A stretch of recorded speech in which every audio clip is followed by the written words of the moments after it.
થોડો જાડો છોડ્યો છે તો થોડો વિશ્રામ કરી લો.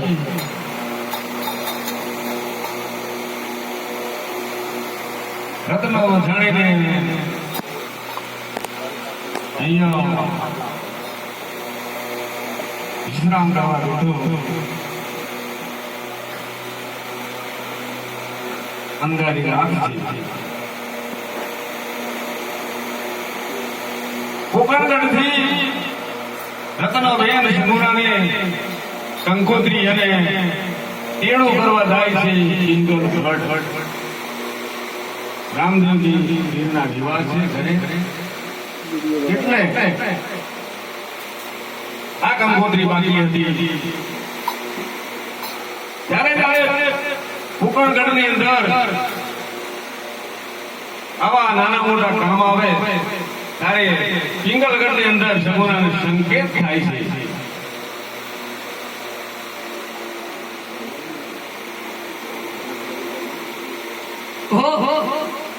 હું તો ભૂલી જ ગયો ઘેર રામાપીરના વિવાહ છે અને અત્યારે હું આરામ કરું એવું નહીં છે.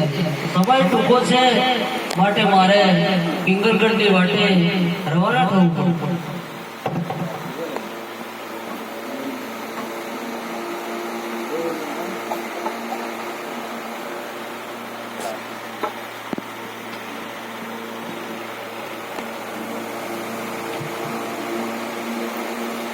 અરે આજ સગુણા સુતી રે રંગ મેલો મારે. ત્યારે મારે પિંગલગઢના દરબારમાં ભોગવું પડશે.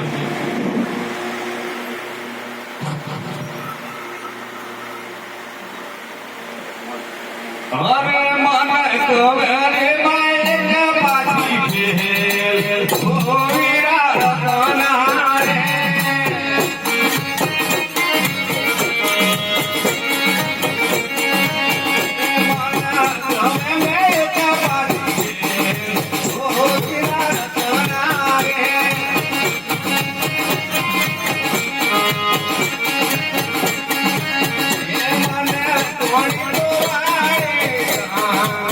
Oh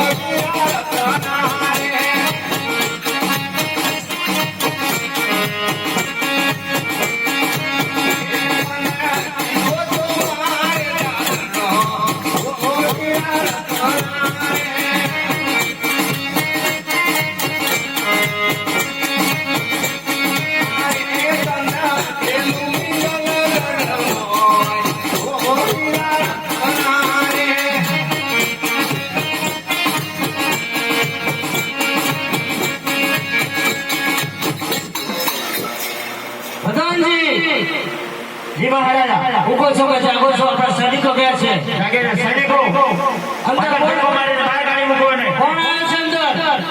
કોણ છો તમે? અરે હું રત્નો રાયકો છું. શા માટે આવ્યા છો? હું બેન સગુણાને તેડવા આવ્યો છું. મહારાજા રત્નો રાયકો છો ને બેન સગુણાને તેડવા માટે આવે છે. અરે રત્નાને કહી દો આ વાડી પાછો જતો રહે. રત્ના રાયકા આવે છે વાટે પાછો વળી જતો. અરે હું નથી જવાનો સગુણાને વેતા વગર. મહારાજા રત્નો રાયકો સગુણાને તેડ્યા વગર પાછો જવાનો નથી એવું કહે છે. અરે રત્ના નથી રે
જોયા